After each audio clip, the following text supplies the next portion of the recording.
You asked me to tell the Merensky story, my story, the Hans Merensky story, and the story about the library which was named after me and its people. For someone who never kept a diary while he was alive, it is really a challenge to give an account of more than a century's history after your death. Of all the firsts in my life, this will truly be the crowning glory. I was born on the 16th of March 1871 in Botshabelo, close to Middelburg in Mpumalanga.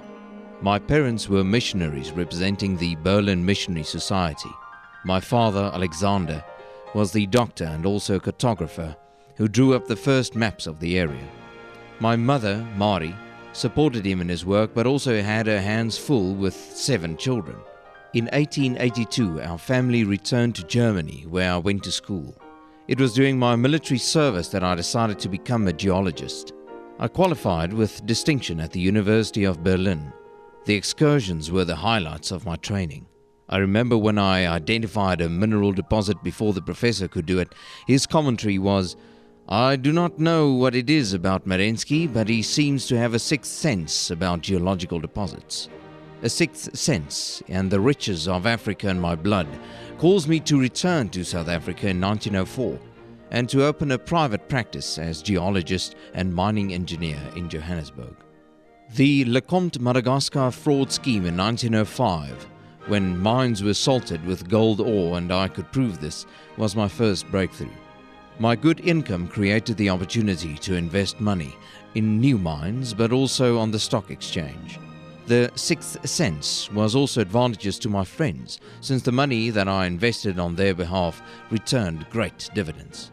The need for education at all levels came to the fore, and in 1906 Professor John Purvis made the following proposal to the Transvaal Technical Council: to purchase books as per lists in English, literature, history, philosophy and education for an arts library. This was the first tiny seed which would later become the University of Pretoria, and more especially the library. 2 years later, this idea became a reality when the Transvaal University College was established in Kairouza as its first home.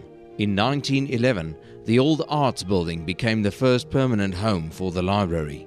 The storm clouds of the First Balkan War blew as far as the southern point of Africa, and it was felt when the stock exchanges in London and Johannesburg started tumbling.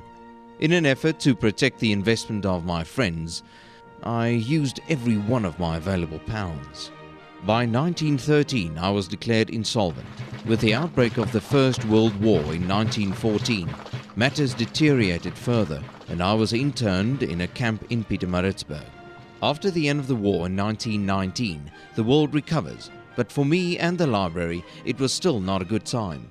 The new books which were bought disappeared at such a tempo that within 2 years already 250 books were reported missing. Lecturers who borrowed the books refused to give them back. The situation probably played a role in the appointment of Charles Spruce, an American, as full-time librarian. The detective tenets of Spruce did not solve all the library's problems. In a report of the Library Committee dated October 1923, Professor E.H.D. Arndt wrote, "Our academic self-respect demands that we immediately start with the building of a modern library. To walk out of the internment camp with a borrowed suit and £15 was one of the most difficult times of my life.